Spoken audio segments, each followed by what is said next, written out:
Praise the Lord. Purihin ng Panginoon. God is good. Ano sagot mo? All the time. Panginoon Diyos, samahan mo po kami sa aming pag-aaral ni Ate Ason ng iyong salita.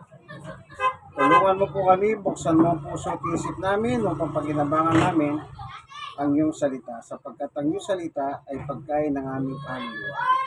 Salamat po sa ngalan ni Jesus. Amen. Praise the Lord. Yan. Dito sa Biblia, sabi ni Apostol Pablo,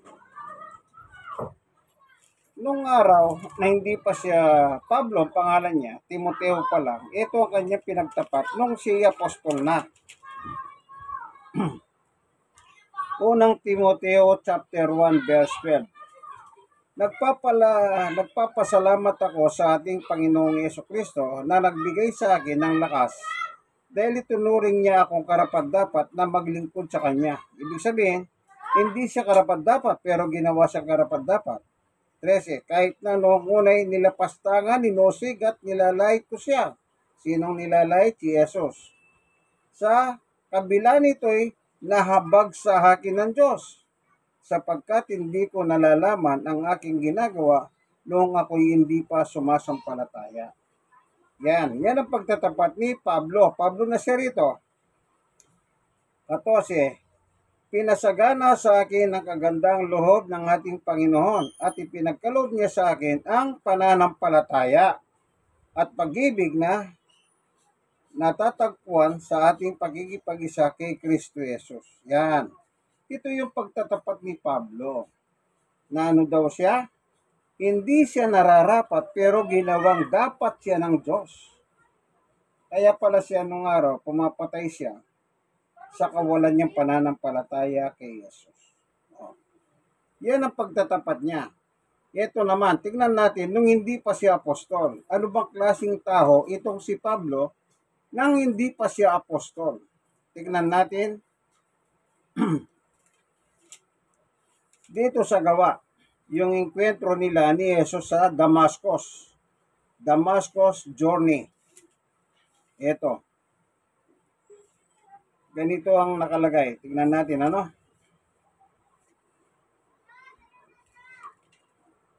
Ito. Ito na ang kwento ni Pablo ngayon kay Pesto. Kasi nililitis sila noon ay Agripa pala. Sa 19, dahil dito, Aring Agripa, hindi po ako sumuway sa pangitain mula sa langit. Ngayon, tignan natin yung pangitain mula sa langit na sinasabi ni Apostol Pablo. Dito po sa 12. Yan ang layunin ng pagpunta ko sa Damasco. Taglay ang kapangyarihan at paintulot ng mga punong pare. 13. Nang katanghaliang tapat abang kami naglalakbay, nakita ko, Aring Agripa, ang isang nakasisilaw na liwanag mula sa langit. Ito'y maliwanag pa kaysa araw. Totoong nakakasilaw ang liwanag sa paligid naming magkakasama. 14. Kaming lahat ay natumba sa lupa at narinig ko ang isang tinig na nagsasabi sa akin sa wikang Hebreo, Saulo, Saulo, bakit mo ako pinag-uusig? Sinasaktan mo ang iyong sarili sa ginagawa mong iyan para mong sinisipa ang matulis na bagay.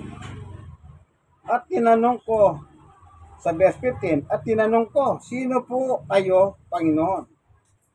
At kanyang sinabi, okay lang yun kasi baka tamaan niya matumba. Sino po kayo, Panginoon? At kanyang sinabi, ako'y si Jesus na iyong inuusig. Anong sabi ni Jesus? Ako'y iyong inuusig. Pero actually, si Jesus nasa langit na dito. Ang inuusig talaga ni Pablo, yung lahat ng mga makita niyang tagasunod ni Jesus.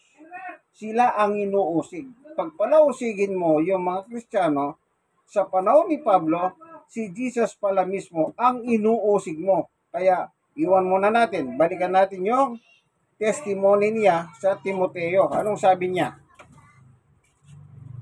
Nagpapasalamat ako sa ating Panginoong Yesus na nagbigay sa akin ng lakas dahil itinuring niya ako karapat-dapat na maglingkod sa Kanya. 13. Kahit na noong unay nilapastangan, inusig at nilait ko siya. Sa kabila nito, inahabag sa akin ng Diyos sapagkat hindi ko nalalaman ang aking ginagawa noong hindi pa ako sumasampalataya. Balikan natin sa gawa. Yun ang sinabi niya ngayon kay Festo. Yun ang pagdideklara ni Pablo o pagdidepensa sa kanyang sarili. Balikan natin yung gawa 26:15. Tinanong ko, sino po kayo, Panginoon? At kanyang sinabi, ako'y si Jesus na iyong inuusig. Maliwanag, nagliwanag ngayon, nang inuusig pala ni Jesus noon, kapag inuusig yung alagad ni Jesus ay walang iba, kundi mismo si Jesus ang inuusig niya. Yan ang sinabi ni Jesus sa kanyang salita kay Pablo. Anong sumunod? Sabi niya,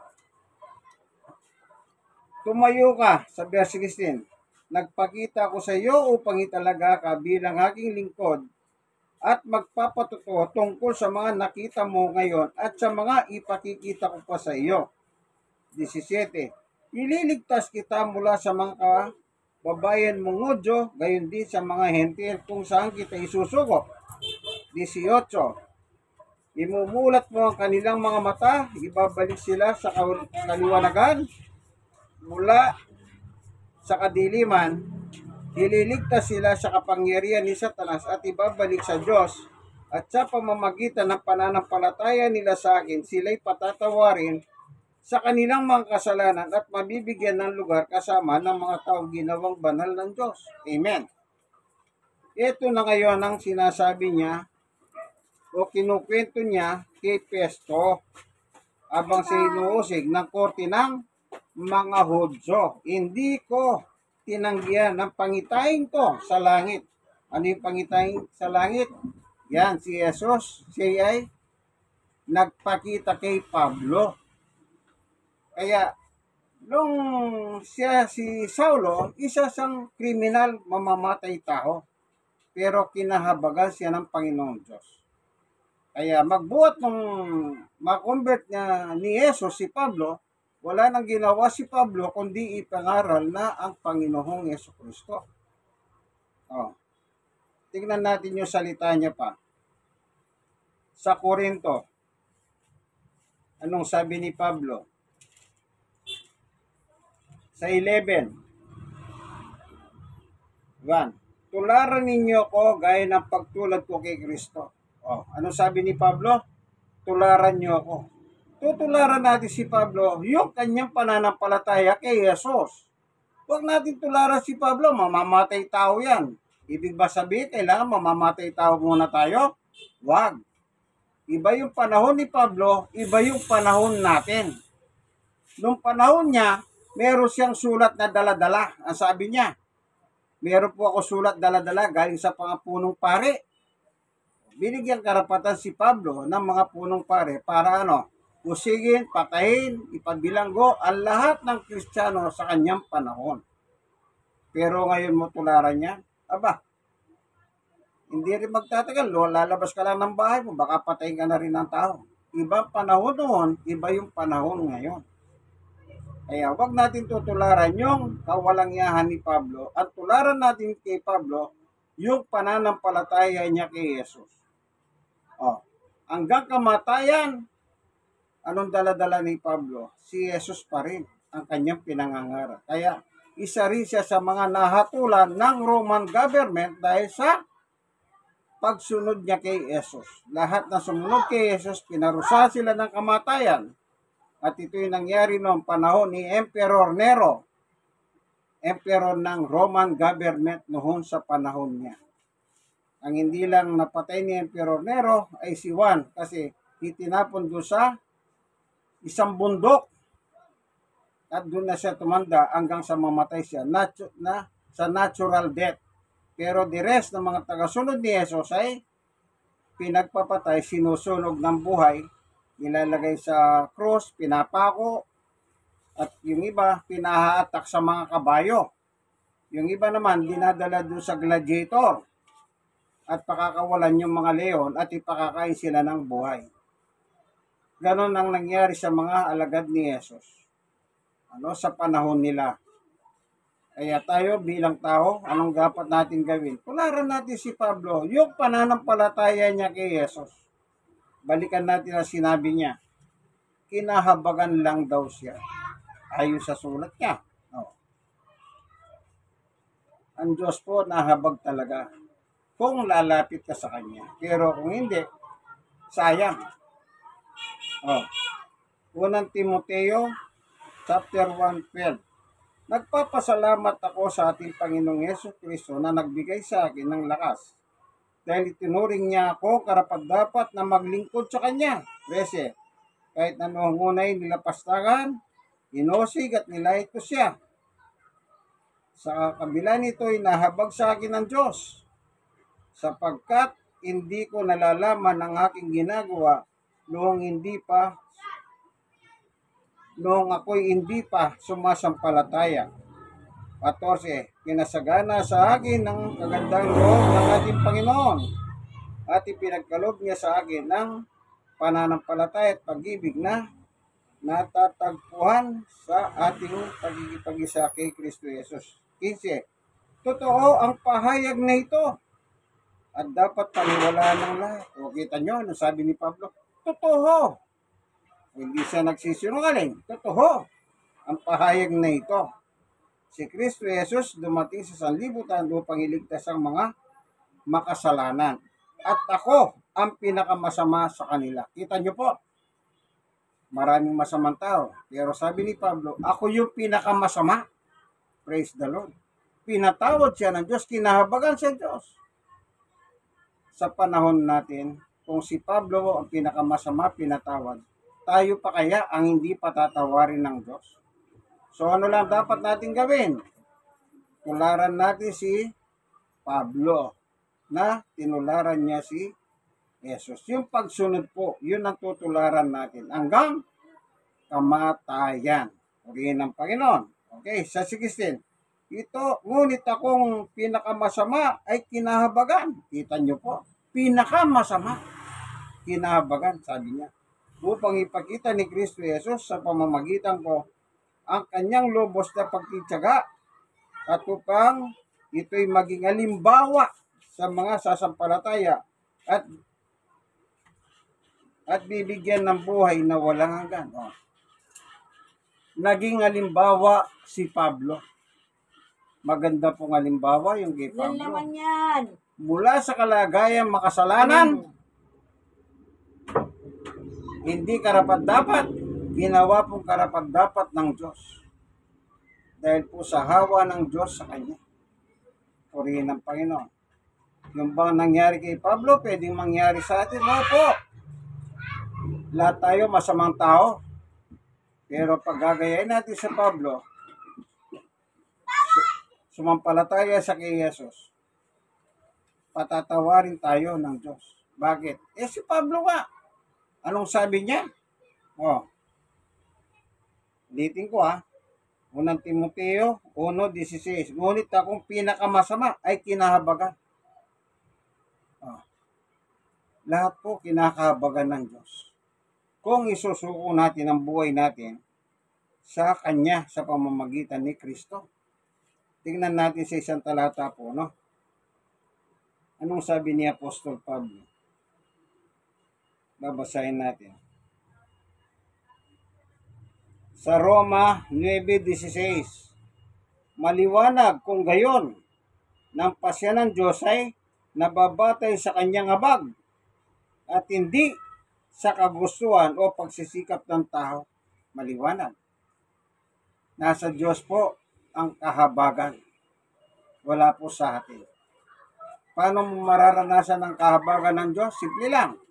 Isuko mong buhay mo sa Kanya. Tingnan natin yung sinabi ni San Pedro. Dito sa unang Pedro, chapter 5. Merong binanggit naman si San Pedro. Ano naman ang sinasabi ni San Pedro?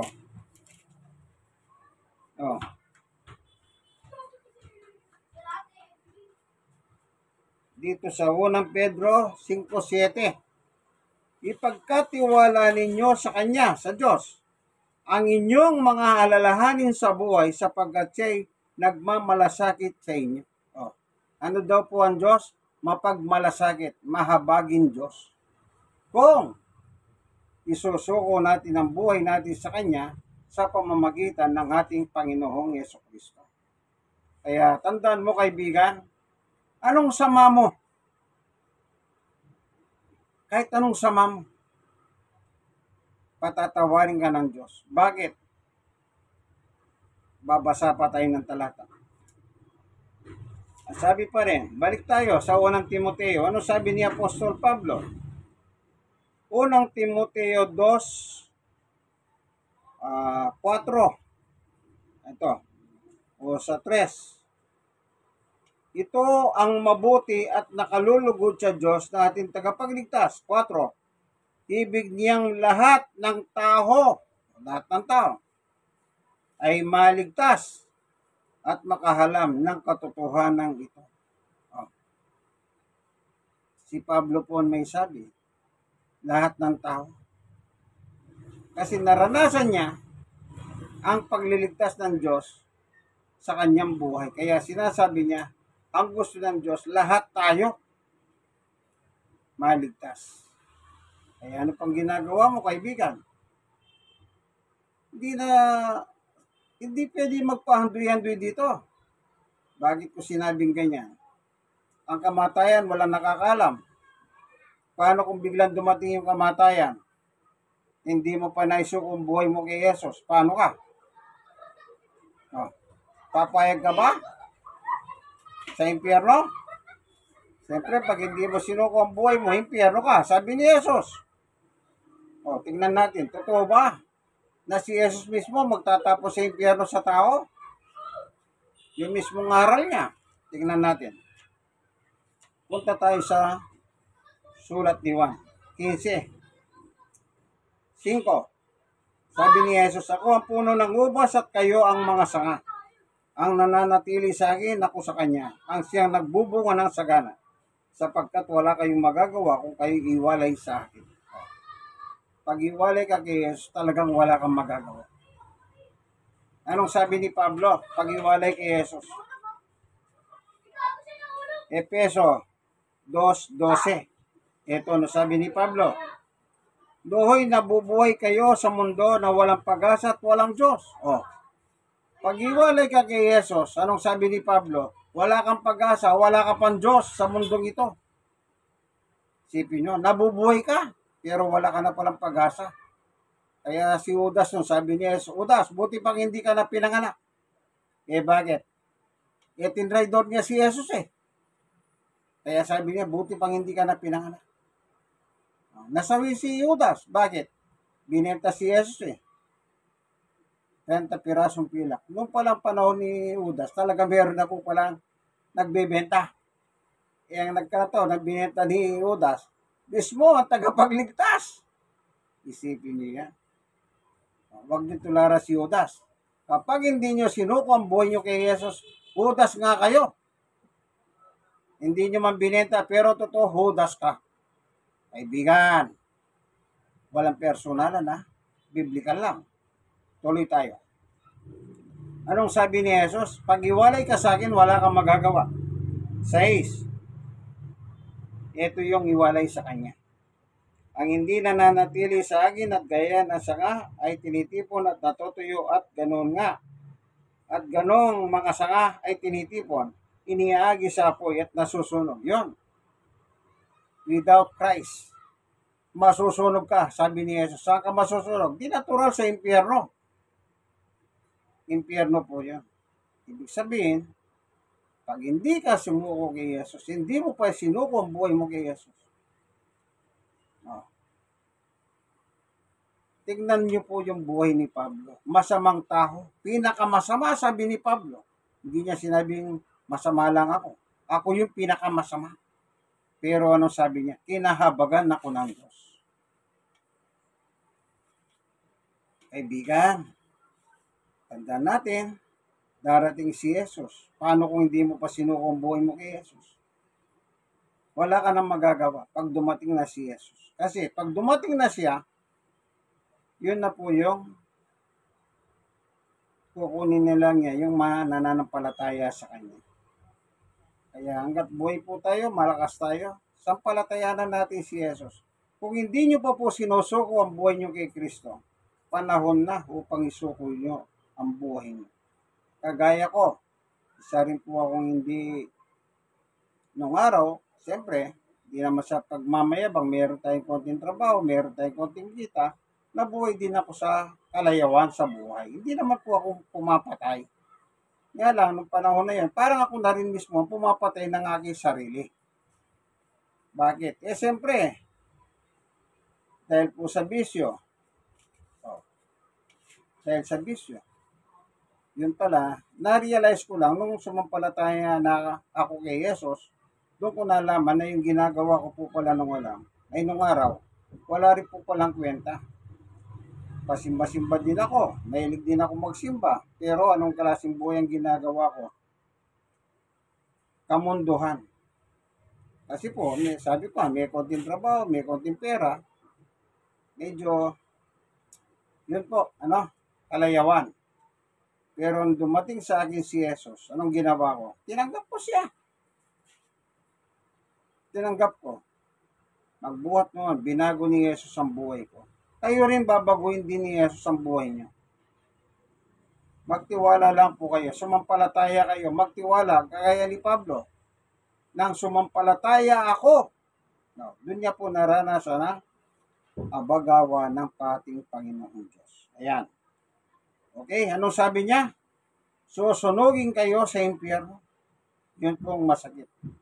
Pag hindi niyo po sinuko ang buhay niyo sa Kanya. Anong sabi ni Jesus? Impyerno. O, tingnan natin sa Judgment Day. O, nasa Judgment na po tayo. Ano po, kumbaga sa pelikula, pa-ending na tayo. Tingnan natin yung Judgment Day ni Jesus. Dito po sa Mateo. Kala nyo po, nagbibiro ako kung may Biblia kayo. Lahat na sinabi ko, basahin nyo po. Kahit anong klaseng Biblia ang hawak nyo, kaibigan, basahin nyo. Ito, sa Mateo chapter 25. Oh, ang title nito, ang paghuhukom. Oh, hindi po ba sabi ko, judgment, paghuhukom. Sa 31, sa malwalating pagdating ng anak ng tao, si Jesus po yun, ang anak ng tao, referring to Jesus, kasi pinanganak ni Maria. Kaya ginagamit yung titulong anak ng tao. Kasamang lahat ng anghelo po siya sa kanyang trono ng kalwalatian. No? 32, titipunin sa harap niya ang lahat ng mga bansa. Yung tao po, tao sa bawat bansa, no? At sila'y kanyang pagbukod-bukurin tulad ng ginagawa ng pastol sa mga tupa at mga kambing. 33, ilalagay niya sa kanyang kanan ng mga tupa. Tandaan nyo, kanan, tupa. At sa kaliwa naman ng mga kambing, kaliwa, kambing. 34, kaya sasabihin ng hari sa mga nasa kanan niya, mga tupa, hali kayo, mga pinagpala ng aking ama, pumasok kayo at tanggapin ang kaharian. Inihanda para sa inyo mula pa nang likahin ang daigdig. Kita nyo po, kaharian ng usapan dito.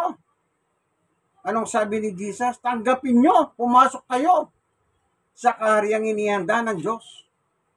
Alam nyo po ba yung nakapako sa cross? Yung dalawang kriminal, nakagitna si Jesus. Yung isa, tinuya pa si Jesus. Ano sabi ng isang walang ya? Kung ikaw nga Kristo, bumaba ka sa cross. Paano bababa sa cross, nakapako sa kamay at pa si Jesus? Kundi ba talagang merong something yun, ano? Baba ka nga sa cross, iligtas mo sarili mo at kami. Ang sagot ng isa, wala ka bang takot sa Diyos? Tayo, dapat lang tayo parusahan ng kamatayan. Bakit? Walang niya tayong tao. Pero ito, tinuturo niya si Jesus. Walang kasalanan niya. Oh, ano sumunod na eksena? Sabi nung nagpahayag ng ganon, Jesus, alalahanin mo ako pagdating mo sa iyong kaharian. Anong sagot ni Jesus? Oo, Sinabi ba ni Jesus, hindi. Walang yaka kasi eh. Oh. Pero sagot ni Jesus ay ano, oo, today, ngayon din, isasama kita sa paraiso. Mamamatay na lang ang tao. Nagpapatawad pa, Panginoon. Kaya anong inaantay mo, kaibigan? Hanggat malakas ka, huwag mo nang hintahin yung mahina. Baka hindi ka manghina. Bakit? Baka bigla kang bangungutin, mamatay ka. O baka pag kumakain ka, mabulunan ka, mamamatay ka. O baka pag guntog mo, yung ulo mo, pag tayo, mautog ang ulo mo, mabiyak, patay ka. Mas maganda, hanggat malakas tayo, mamatay man tayo, at least kay Kristo tayo. Ano sabi ni Jesus? Tanggapin nyo. O, titin natin. Tungkol sa mga tupa. Biglang sabihin ng tupa, masunurin ha. Ito, ano sabi ni Jesus sa 31, dito, 34. Kaya't sasabihin ng hari sa mga nasa kanan niya, yung mga tupa, ali kayo, mga pinagpala ng aking ama, pumasok kayo. O, sinabi ba ni Jesus, huwag kayong pumasok? At sabi ni Jesus, pumasok kayo. Saan? At tanggapin ang kahariang inihanda para sa inyo mula pananlikahin ng daigdig. Praise the Lord. Kaharian na. Tingnan natin yung sinabi ni Santiago. Santiago 2:5. Kaharian nga ba? Tingnan naman natin si Santiago kung ano sinasabi niya. Oh. Santiago 2:5.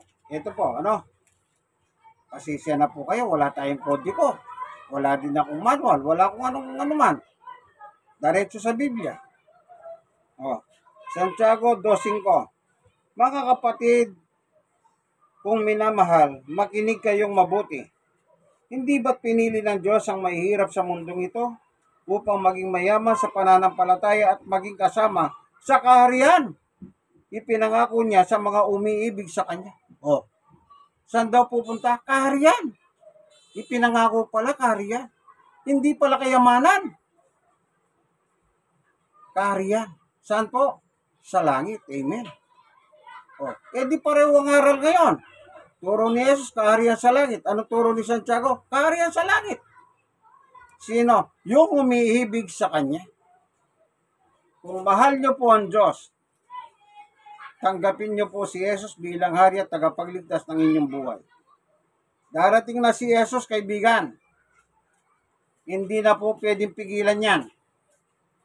Si Jesus mismo nagsabi na siya darating. Baka dumating mamaya, baka darating bukas. Paano ka? Kawawa ka naman. Oh. Akala nyo po ba nagsasalita tayong hindi maganda rito? O para tayong nagluloko-lokohan? Tandaan nyo ha, ang gamit kong Biblia, Magandang Balita, Biblia, Catholic Edition. Galing po sa preso ito. Sa Manila City Jail, involved po sa droga. Oh, ito. Galing po doon. Oh. Tingnan natin. Sa Pahayag 22, verse 20. Sinasabi ng nagpapatotoo sa lahat ng ito, tiyak na nga, darating ako. Oh, kita nyo po. Tiniyak ni Jesus, darating siya. Paano kung dumating si Jesus, wala ka pa sa Kanya, kaibigan? Isayang. Para ka rin kagaya ni Judas. Sabi ni Jesus, Judas, buti pang hindi ka na pinanganak. Sayang lang ang buhay mo. Nandito ka nga. Pero, wala ka naman Diyos, wala kang pag-asa. Bakit? Ayaw mo kay Kristo eh. Oh. Ano sabi ni Juan? Amen. Dumating ka nawa, Panginoong Yesus. Oh, talagang darating. Sumasangayon nga si Juan eh. Dumating ka na, Panginoong Yesus. Kita niyo po? Sinong kausap niya? Si Yesus. Oh. Sunod na talata, 21. Naway kamtan ng lahat ng kagandang loob ng Panginoong Yesukristo. Amen. Ang sagot ni Juan. Nawa, kamtan lahat. Lahat ng tao. Ibig sabihin, lahat ng tao, kamtan ng kagandahan loob ng Panginoong Yesu Kristo. Ang una nakaranas ko, si Pablo. Naranasan ni Pablo, yung kanyang testimony. Ano pang hinihintay mo, kaibigan? Huwag ka na magpahandoy-handoy. Alam mo naman yung Bagyong Ondoy, maraming giniba yun. Baka magiba ka rin, kagaya nung nahandoy doon sa Bisaya. Hindi po ba yung Bagyong Ondoy? Hallelujah. No? Kaya kaibigan, isa lang ang aking masasabi. Ano yon? Like, share, and subscribe now na. Mag-subscribe kayo, kaibigan. Kayong mga nasishare naman, i-share nyo rin sa kaibigan nyo, sa pamilya nyo. Wala po tayong panloloko dito. Biblical lang lahat. Ano po, yan. Baka kala nyo po, nanloloko ko. Hindi po. Matanda na ako. Matanda na rin si Ate Ason. Senior citizen na kami. Maglolokohan pa kami ng dalawa? Hindi po. Hindi. Kasi kawawa kami. O kawawa ako kung maglolokohan pa kami ng dalawa. Kung paano tinanggap namin si Jesus, sana ganun din po sa inyo. Salamat, Panginoon Diyos, sa katotohanan na itinuro mo sa amin. Sa buhay namin ito, wala po talaga kami magagawa kung iwalay kami sa iyong anak na si Jesus. Lord Jesus, ipamagitan mo kami ngayon, dalawa ni Ate Ason. Tulungan mo po siya, Panginoon Diyos. Ano man po yung mga kainahan niya, patuloy na palakasin mo po siya, physically, spiritually. Huwag mo po siyang pababayaan, Panginoon Diyos, sa kanyang buhay, dahil solong parents na siya, o ibig sabihin, byuda na po, ano? Tulungan mo po siyang lahat ng kanyang trabaho ginagawa para po sa araw-araw nilang kabuhayan magpapamilya. Tulungan mo rin po sana si Tonet, Panginoon Diyos. Sana ipasumpong mo ang panibagong trabaho para sa kanya. Para naman makatulong po siya kay Ate Ason. Hallelujah. Yung kanyang mga apo, anak manugang, ano pangalan? Si Angela, yung anak mo? Angie. Tulungan mo po siya, Panginoon Diyos. Sana maging matured na talaga ang kaisipan. Kasi may pamilya na rin po sila na sana makita niya ang paghihirap ng kanilang mama dahil po sa kanila. Na dapat po sana si Ate Ason ay nagpapahinga na. Kailangan pang maghanap buhay. Ano po? Salamat po, Panginoon Diyos. Bigyan mo sila ng masarap at mahimbing na tulog, O Diyos, sa tahanang ito. Pamilyang, ano po ito? Ang pamilya, Ate Ason? Bautista at mga layman. Ayan, layman at mga bautista po. Ano? Marami po sila sa bahay nito. Ingatan mo po ang bawat isa. Ingatan mo po yung tinitira nilang bahay dahil matandang bahay na po rin ito, Panginoon Diyos. Sila yung sa anumang kalamidad o sunog, aksidente. Linya ng kuryente in Jesus' name. Hallelujah. Kundi gisingin mo po sila sa umaga, taglay ang buhay at lakas ng mula sa iyo. Maraming salamat po, Panginoon Diyos, sa ngalan ni Jesus. Amen and amen. God is good. All the time. God is good. Amen. O, kaibigan, sinabi ko, like and share and subscribe now na. Hanggang dito na lamang po. Ito po inyong kaibigan kay Jesus, Brother Manny Bautista. Ano po, bumabati sa inyo ng magandang araw. Nandito po ako sa tahanan ni Ate Ason Bautista. Alam niyo po si Ate Ason, laging kahit pag nandito ako, hindi niya po tinatanggihan ang salita ng Diyos. Isipin niyo po, kahit anong oras, basta gising lang siya, ganyan po siya kagusto sa salita ng Diyos. Tularan niyo po siya, kaibigan. Gawin niyo po siya padron ng inyong pananampalataya. Yung kanyang pananampalataya, ano po, yun ang tutularan natin. Bye-bye! Bye-bye.